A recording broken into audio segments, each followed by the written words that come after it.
Hey guys, it's Marco here in the Easy Shop. I'm doing a little test of my GPS, the Garmin GNS480, for shooting approaches. We're going to try 3 different ways of shooting the same approach. Is the RNAV GPS runway 23 into Chesapeake, Virginia.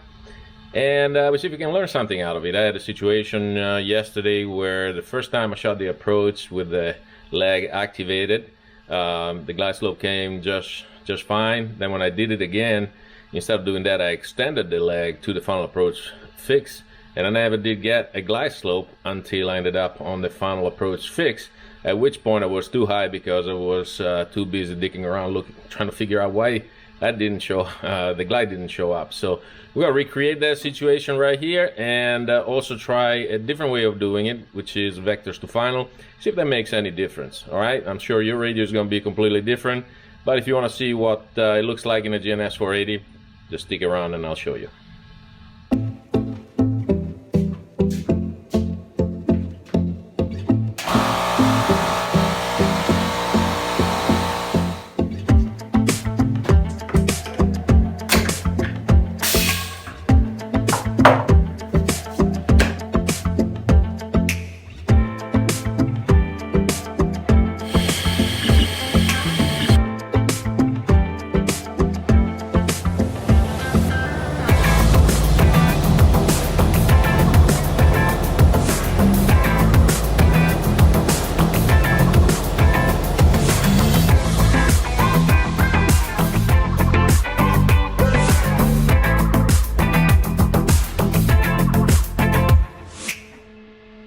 Okay, I'm gonna see if I can make this work. This is a setup we have, a GNS480 on my little dock in the Easy Shop. Just working it in, we're actually in simulator mode, as you can see there. And on this side we have a iPad of the Norfolk area with the overlaid is a, well, that's not what our nav GPS runway 5, that's the wrong one. So let's pick a different one. We want the 2-3, and we want to send that to the map. Alright, that's better. So got a little flight plan here just to have some waypoints. See if I can explain to you what we're going to try to do. So we're gonna try to, we're already airborne on this. I got the speed set to 0. As you can see, speed is set to 0. Track is auto and altitude is auto. Here's how you change the track.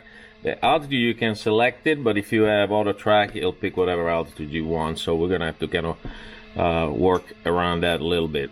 But for right now, the speed is 0. So let's go back to the map. So back here, what we're trying to do is go direct Vega. It's on Victor 1, and then the flight plan, might as well show you. So it's got Deems, Victor 1 to Norfolk, RNAV runway 23 to the CPK. That's the routing. If we expand it, we have Deems, then the Victor 1 to Norfolk, which is Vega. Direct to the Norfolk VOR. Already select this approach, so it's a initial RFI for initial approach fix. And then next, after that, we have a 193 heading to Zion. From Zion, we have a 228 heading down to 1600 feet. That's 2600. That's 1600 feet to Fubsy. Fubsy is the final approach fix. Zion is the initial fix. And then after that is runway 23. Down to 310 feet. This is a LPV approach, so there's 311, that's 310, same thing, but we will have vertical guidance on this approach all the way down to the descent altitude of 311 feet. Now what I'm trying to show, I'm going to have to run it around a couple of times, possibly even 3, is the differences between getting radar vectors. So we're going to go to Vega, and then I'm going to radar vectors onto the intermediate leg between the initial fix and the final approach fix, and then activating the leg in the GNS480 you don't just activate it, you tell them to fly that leg. And so you see that once you get on this leg, we will have, if we go into, since we don't have GRT avionics on, but we do have the internal HSI, so you'll be able to see that once we join the HSI, we'll also have the vertical guidance on this side of the final approach fix. So we'll get vertical guidance right here. Now, once we pass FUBC, it's gonna just keep going down. You know, at that point, we're just gonna break us off, go direct VEG again, do it again. But this time, instead of, we're still gonna vector ourselves right here, but this time, instead of activating this leg, I'm gonna extend this leg. We do that a lot in the airlines. It's usually not a problem, but with this particular box, and yours as well, I'm not sure, it changes things a little bit. So once you go direct to FUBC, then you do a course to FUBC 228, basically it extends this leg. But now you'll see that this box kind of forgets about your glide. So once you join this course, it's not going to be like an ILS that you can be as far out as you want and you still get a glide. You will not have a glide until you get to the final approach fix, and then all of a sudden the glide's gonna appear right here. The glide's gonna appear, and then you're gonna be able to capture with your autopilot or hand flying it all the way down.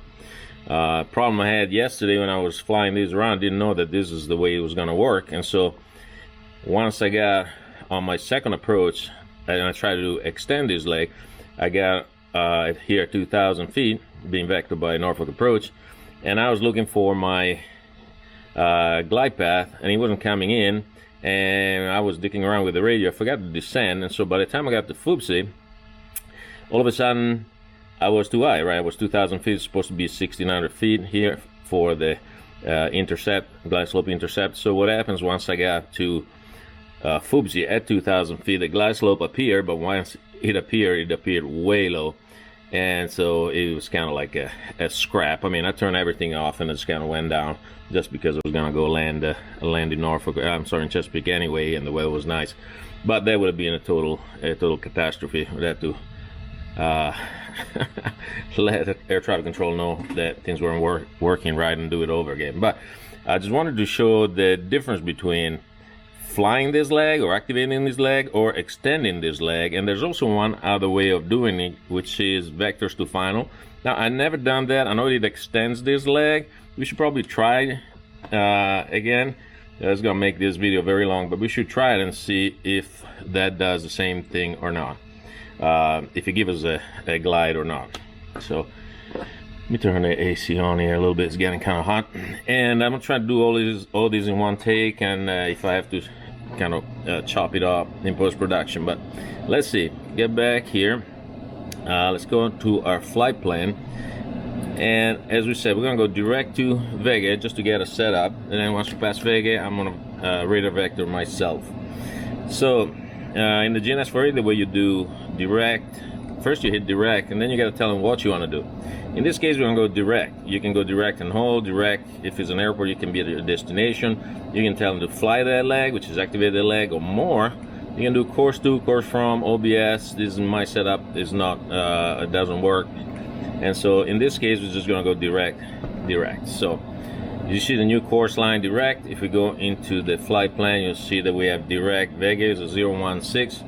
Of course, right now the airspeed is 0, so we're gonna work that aspect of this demonstration. If I can find it. Let's see. There you go. We're on auto track. Just consider these auto tracks kind of like a LNAV for the purpose of this video. This only appears in simulator mode. And speed, we're gonna give it 250 knots. Make it scoot quite good. Altitude, we're gonna well, for the time being, we have to leave it in auto. I can change if it's on auto track, it's on auto altitude, so we're gonna leave it alone for right now and execute this. So it should start making its turn, and just let me give it direct again. There you go. And so now we're going direct to Vega. So we're right about here, making the turn, going direct to Vega. And once we get Vega, I'm going to slow it down a little bit, but for the purpose of saving some time, actually we can make it go a little faster. How about 500 knots? That's gonna change the radius of the turn as well, so it might overshoot a little bit, but at least we're gonna save a little bit of time. We're only like, let's see, oh, that's from the airport. Never mind, that's got nothing to do with it. That's GPS distance to the airport. As you can see, it's gonna start overshooting at 500 knots. Let's see if we can give it direct again, just to have something to look at. Direct, here it goes. So that direct is calculated at 500 knots. But let's get ready to slow it down as soon as we get a little bit closer. Yeah, having a really hard time there. All right, fine, we'll slow it down to 250 for now. There you go. And we already overshot it so much. All right, so I might as well show you how to fly, how to activate this leg. We got Vega to Norfolk. So if we go into, let's see, where's our flight plan? Oops, sorry. Flight plan. We pick this leg, we go direct, and now instead of going direct, we hit fly leg. So now we activated that leg, and if we have our LNAV on, it should intersect it. So auto track, which is our LNAV, should intersect it.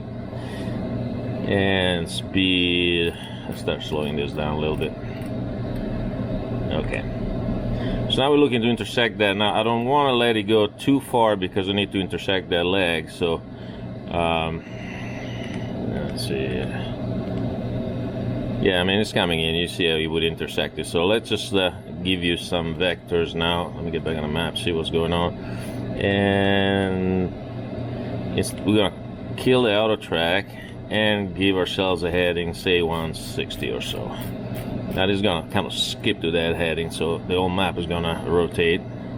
There you go. Okay, so that's a good good heading here to intersect. Like that. It's a pretty tough intercept, but at least we're a little bit early right here, which is good.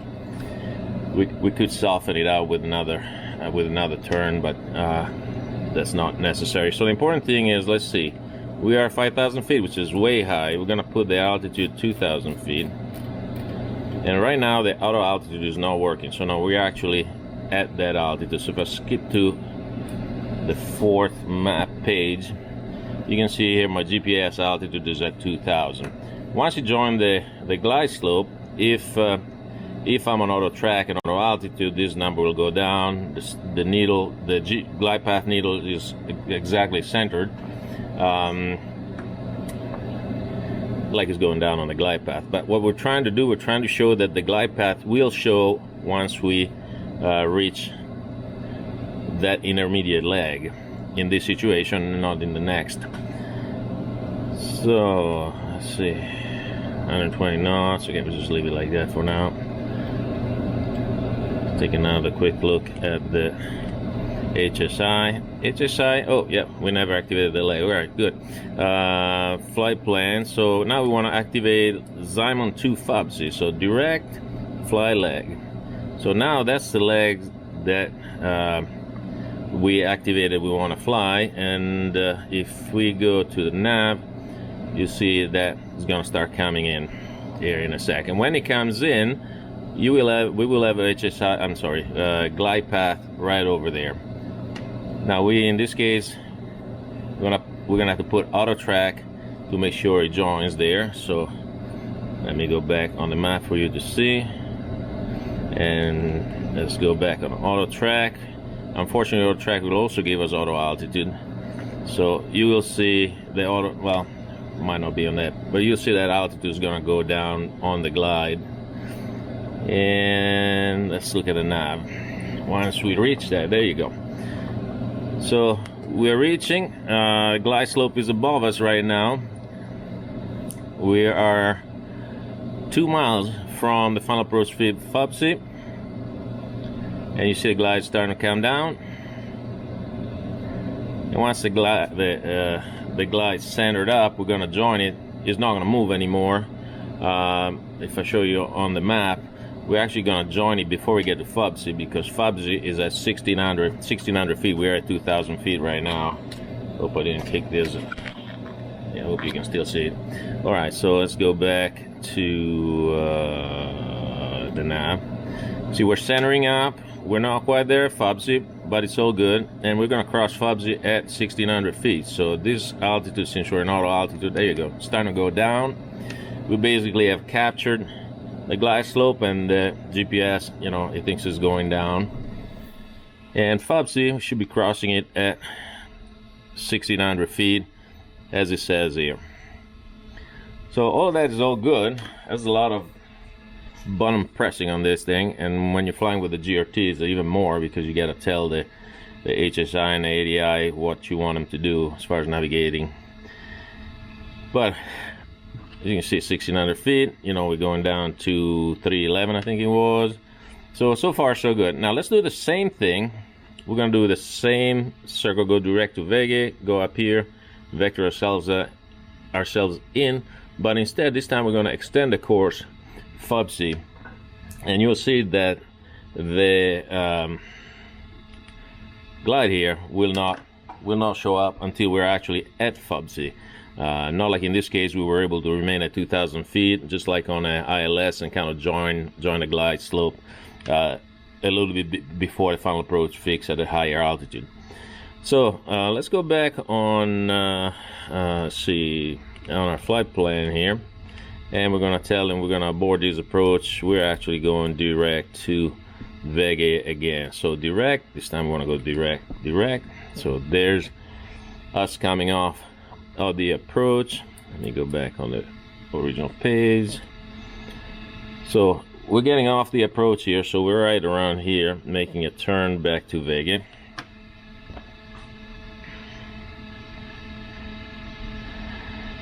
And I don't really want to do 500 knots again, because that kind of jammed us up, but maybe you can make it go 250. That should work still.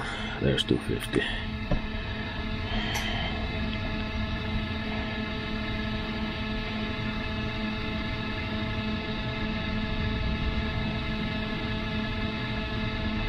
Overshooting a little bit, obviously. That direct was calculated on 120 knots. We can go direct again, straighten out that leg a little bit.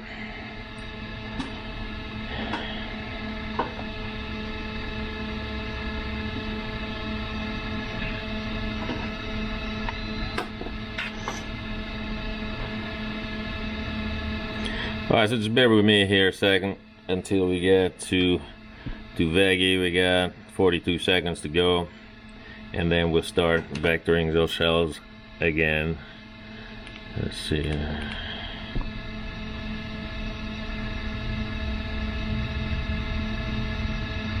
Again, you can consider this doesn't show up on a regular flight. This is just for simulator purposes. You can consider that like your ATC screen, sort of. You're telling the box what you're wanting to do in the simulator. So we're gonna let him make that turn a little bit, and then we're gonna turn again, say heading 150 or so. So once again, here Vega, we're gonna make a turn and join up on this leg, but this time we're gonna extend it instead of activating it.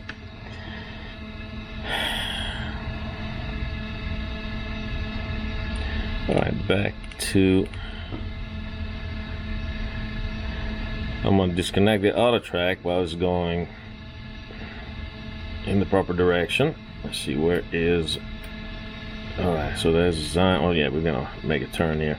We're going to clear that, and then we're going to give it a heading, I think it was 160 before. Let's see how that works out.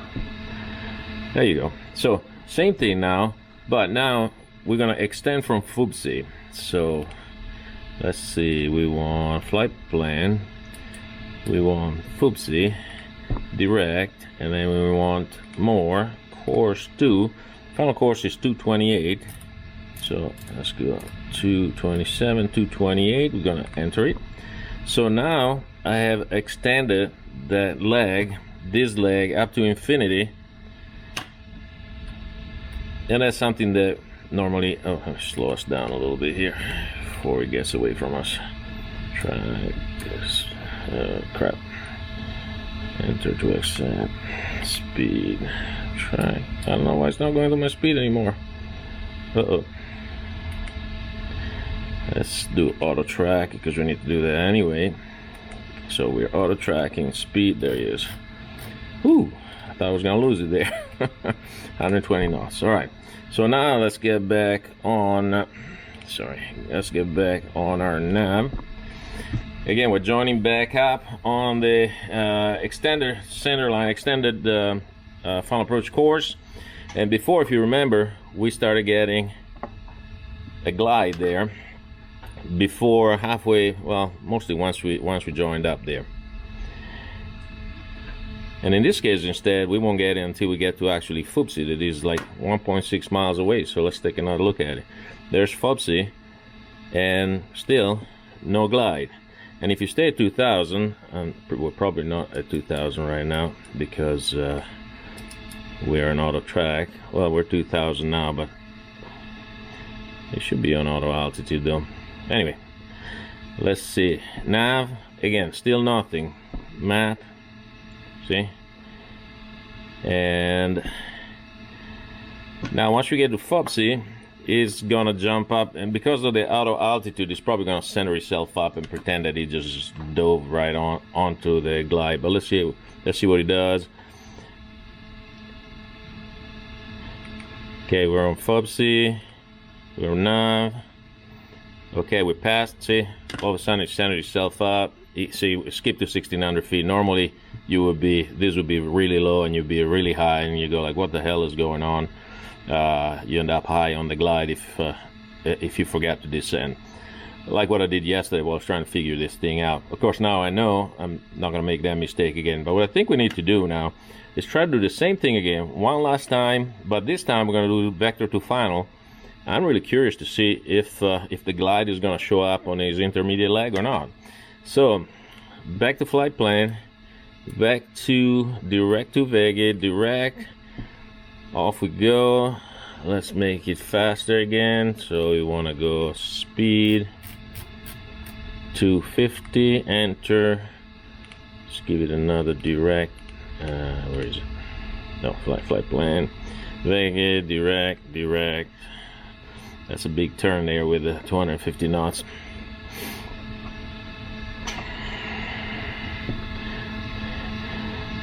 Let me see, maybe we can make it faster. Vega is 040, right? So we can probably make it faster. Hold on a second, the battery is dying here. Let me pause. Let me get the speed to 0. See, I gotta do that. See. The battery in the camera, it's telling me it's only got 10%. So let me put the speed at 0 and then pause this, and I'm gonna restart it once I charge it. All right, I got this camera on a charger now. So let's continue on to what we were working on here. Let's see, let's give it some speed. We're doing 250 knots. Here we go, enter.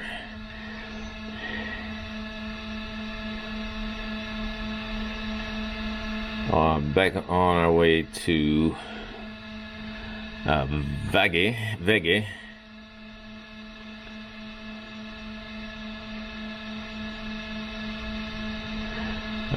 is about 60 seconds away.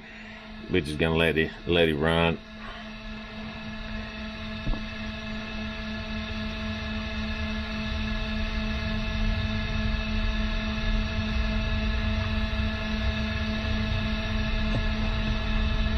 So being vector, traffic controls, got us direct Vega. We will disconnect the auto track, turn us heading 160, activate. No, we're not activating the leg, we're just going to vector to final. Now, I've never done vectors to final before because I don't like losing, missing any of the waypoints up here, because sometimes the vector you're way out and you really want to have all these intermediate altitudes. But since they're vectoring us inside of Ximon, let's try the vector to final, see if that's a good solution instead of activating the leg. I think vectors to final should be a little bit quicker, less button presses. And all right, so less button presses is always good. So we're gonna kill the auto track. Clear. Now is that gonna let me change the speed? Yeah, now it's letting me change the speed. It wasn't letting me do it before. But let's go 120 knots here, and let's try that. Let's give it 150 since, see how that works. 150. All right, so yeah, that's gonna work. We're inside the Simon. So now we go flight plan, I'm sorry, function, procedure, vector to final, activate vector to final the approach. We're gonna say yes. Okay, so now what this has done, it has extended that leg again from FUBC, and we got vectors to final there. Let's see what the message is. Okay, clear. So we got a vector to final indication right there. I don't know, maybe it gives us the glide or not. I'm not sure. Let's take a look at the nav. Look at that. Oh, that is awesome. We got a glide on the vectors to final. I might use them more often. Now the question is how far out you can get on that glide. That is an interesting question. But for the time being, let's look at it right there. We got 4 miles to go. Let's see.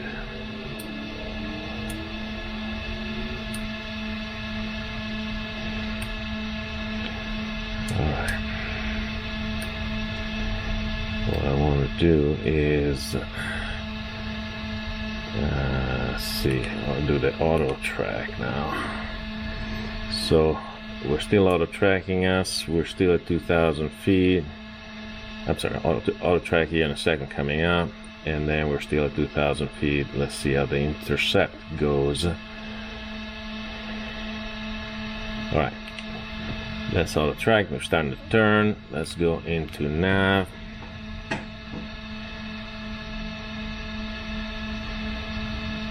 Okay, the course is coming in.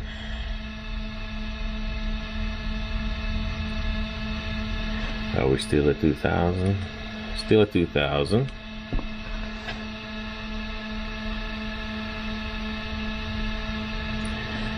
And our glide's starting to come in.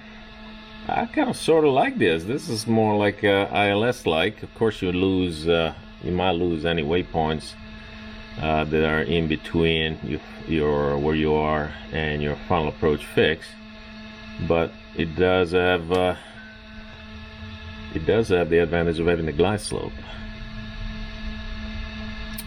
Tell you what, I will try that next time I'll go out and fly these, because I like to, let's see, I think I kicked you off. They like to keep you away from the city, so vector you close here because there's a big airport there in Norfolk.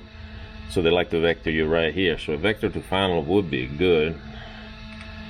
Let's see if it starts descending. We started descending right before FUBC. So it's kind of like when we activated the leg. That's very interesting. Very interesting. And I'm going to have to add that to my bag of tricks. Definitely will use it in the future. And I mean, I don't know what kind of GPS navigator you have. I guarantee you that it's probably going to behave differently than this, so this might be something you want to go out and check on your own GPS to make sure that if you are flying IFR, you don't have any surprises right at the last moment where you don't need any. Yep, on glide, descending to 311. Yeah, I hope that that you enjoyed it. I hope that maybe open up a new topic of discussion or of inquiry to go check out in your manual. That's definitely the kind of stuff that I want to do before I get in the clouds and get some nasty surprise. So yeah, you definitely gotta learn your box, and you gotta know that box in and out before you go out and try to shoot any of these approaches. But anyway, thank you for watching, and I hope you got something out of it, and I'll see you next time. Ciao.